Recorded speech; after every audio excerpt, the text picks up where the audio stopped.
हृदयं पुण्यं सर्वशत्रुविनाशनं जयावहं जपे नित्यम् अक्षयं परमं शिवं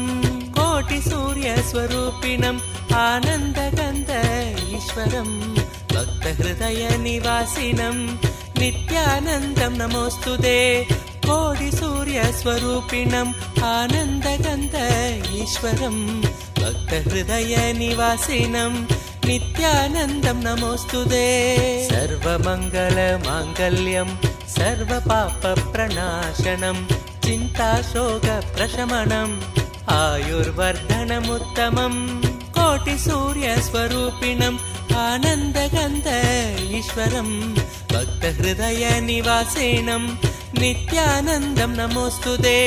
कोटिसूर्यस्वरूपिणम् आनन्दगन्ध ईश्वरं भक्तहृदयनिवासिनं नित्यानन्दं नमोऽस्तुते रश्मिमन्तं समुद्यन्तं देवासुरनमस्कृतं पूजयस्व विभस्वन्तं भास्करं भुवनेश्वरं कोटिसूर्यस्वरूपिणम् आनन्दगन्ध ईश्वरं भक्तहृदयनिवासिनं नित्यानन्दं नमोऽस्तुते कोटिसूर्यस्वरूपिणम् आनन्दगन्ध ईश्वरं भक्तहृदयनिवासिनं नित्यानन्दं नमोऽस्तुते सर्वदेवात्मको हेश तेजस्वी रश्मिभावनः एव देवासुरगणान् लोकान् पादिकबस्तिभिः कोटिसूर्यस्वरूपिणम् आनन्दगन्ध ईश्वरं भक्तहृदयनिवासिनं नित्यानन्दं नमोऽस्तुते कोटिसूर्यस्वरूपिणम् आनन्दगन्ध ईश्वरं भक्तहृदयनिवासिनं नित्यानन्दं नमोऽस्तुते एष ब्रह्मा च विष्णुश्च शिवस्कन्द प्रजापतिः महेन्द्रो धनदकालो यमः सोमो ह्यपाम्पतिः कोटिसूर्यस्वरूपिणम् आनन्दगन्ध ईश्वरं भक्तहृदयनिवासिनं नित्यानन्दं नमोऽस्तुते कोटिसूर्यस्वरूपिणम् आनन्दगन्ध ईश्वरं भक्तहृदयनिवासिनं नित्यानन्दं नमोऽस्तुते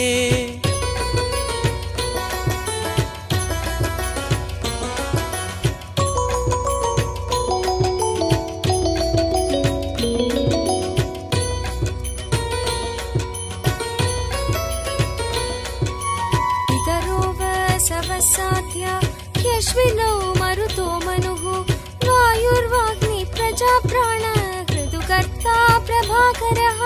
कोटिसूर्यस्वरूपिणम् आनन्दगन्ध ईश्वरं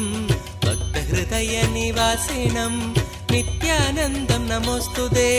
कोटिसूर्यस्वरूपिणम् आनन्दगन्ध ईश्वरं भक्तहृदयनिवासिनं नित्यानन्दं नमोऽस्तुते आदित्य सविता सूर्य खगशोषागभस्तिमान् सुवर्ण सखशोभानुर्हिरण्यरेता दिवाकर कोटिसूर्यस्वरूपिणम् आनन्दगन्ध ईश्वरं भक्तहृदयनिवासिनं नित्यानन्दं नमोऽस्तुते कोटिसूर्यस्वरूपिणम् आनन्दगन्ध ईश्वरं भक्तहृदयनिवासिनं नित्यानन्दं नमोऽस्तुते हरिदश्व सहस्रार्चि सप्तसप्तिर्मरीचिमान् तिमिरोन्मत्तन् शम्भुत्विष्टा मार्ताण्डांशुमान् कोटिसूर्यस्वरूपिणम् आनन्दगन्ध ईश्वरं भक्तहृदयनिवासिनं नित्यानन्दं नमोऽस्तुते कोटिसूर्यस्वरूपिणम् आनन्दगन्ध ईश्वरं भक्तहृदयनिवासिनं नित्यानन्दं नमोऽस्तुते हिरण्यगर्भ शिशिरः स्तपनो भास्करो रविः अग्निगर्भो अदिते पुत्र शङ्कर शिशिरनाशनः कोटिसूर्यस्वरूपिणम् आनन्दगन्ध ईश्वरं भक्तहृदयनिवासिनं नित्यानन्दं नमोऽस्तुते कोटिसूर्यस्वरूपिणम् आनन्दगन्ध ईश्वरं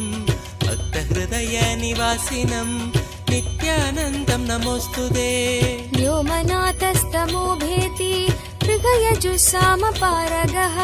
घनवृष्टिरपां मित्रो विन्ध्यवीतिलपवङ्गम् कोटिसूर्यस्वरूपिणम् आनन्दगन्त ईश्वरं भक्तहृदयनिवासिनं नित्यानन्दं नमोऽस्तुते।